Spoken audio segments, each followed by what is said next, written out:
Family website အားလုံးပဲမင်္ဂလာပါကျွန်တော်နာမည်စီလုံးဖြစ်ပါတယ်ကျွန်တော်ဒီနေ့တနေ့တာလောက်ရမယ့်အရာလေးတွေကိုဘလော့ရိုက်ပြသွားမှာဖြစ်ပါတယ်ကျွန်တော်ဒီနေ့အလောက်ကခွင့်နေတရယူထားပါတယ်ကျွန်တော် personal ကိစ္စအနေနဲ့အပြင်ခဏလေးသွားဆက်ရှိလို့ပါဒါပေမဲ့မနေ့ကမိုင်းတော့ကျွန်တော်ဒီရုံးကကားနဲ့စီကိုလောက်ပေးဆက်ရှိရလောက်ပေးခဲ့မှာပါတစီကဝက်ရှော့သွားထုတ်ပေးရမှာပါတစီကတော့စီသွားတန်ပြမှာပါအဲ့တော့သွားဆက်ရှိရဖြစ်တဲ့အတွက်ကျွန်တော်ကိုလက်တန်းစင်ရေးမျက်နှာတိပါညာလောက်ပါတယ်အရာထားနဲ့နောက်ကြပါလို့ဗျာဒါကတော့ကျွန်တော်တို့နေတဲ့အဆောင်လေးဖြစ်ပါတယ်အဆောင်ရဲ့ဟိုဘက်ကကားတွေထားတဲ့ကိုတောင်ရဲ့ပေါ့ဗျာ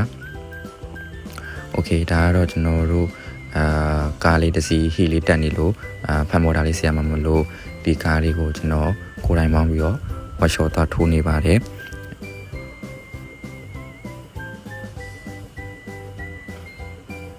ရှင်းသားဆိုရင်ကျွန်တော်တို့ထိုးနေကြဝက်ရှော့ကိုရောက်ပါပြီ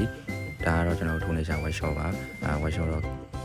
ကားထားခဲ့မလို့တော့ပြောတယ်ကျွန်တော်ကားထားခဲ့ပါတယ်နောက်တစ်စီးအတွက်စီးသွားတတ်မှုအတွက်ပါမနက်စာမစားရဖြစ်တယ်ကျွန်တော်တို့မနက်စာဝင်စားပါတယ်ဒါတော့စားပြီးသွားပါပြီကျွန်တော်တို့စားပြီးသွားတဲ့ချိန်မှာနောက်တစ်စီးကားစီတန်ဖို့စီသွားတန်နေပါတယ်ဒီ60နှစ်101တန်ကိုမှစီသွားတန်ပါတယ်ကျွန်တော်တို့ဒီကားကကြတော့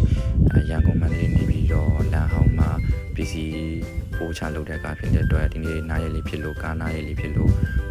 ဒီကားလေးကိုကျွန်တော်တို့စီရဖို့အတွက်စီလေးတော့တန်နေပါတယ်ဟိုကျွန်တော်တို့စီရပြီးတော့အဆောင်ကိုပြန်လာခဲ့ပါပြီဒါကတော့မန္တလေးကျုံလမ်း80လမ်းမှာကျွန်တော်ဆောင်ရောက်ချိန်ခဏလေးပြုံးနာတယ်ပြီးတော့အိတ်ပါတယ်အဲ့ဒီတန်းတန်းမှာဖုန်းလာတော့ဖုန်းကောက်ကနေတဲ့အချိန်မှာကျွန်တော်မှာထားတဲ့ PC လေးရောက်ပြီဆိုတဲ့အကြောင်းတလီကဖုန်းဆက်ပြီးပြောတာပါဒါကတော့ကျွန်တော်မှာထားတဲ့ PC လေးပါဒီ PC လေးတော့တက်အချိန်ပေးပြီးတော့ဘလော့ထပ်ရိုက်ပေးပါမယ်ပြီးရင်ကျွန်တော်အပြင်အပြန်ရောက်တာနဲ့နည်းနည်းမို့ချိုးသွားတာဖြစ်တဲ့အတွက်ရေမှုချုံမှဖြစ်ပါတယ်ရေမချိုးခင်ကျွန်တော်တို့ Guitar TV တရှင်လေးတစ်ပုတ်တော့ဆိုလိုက်ပါသေးတယ်ခင်ဗျာအားလေးနားဆင်ပေးကြပါဦး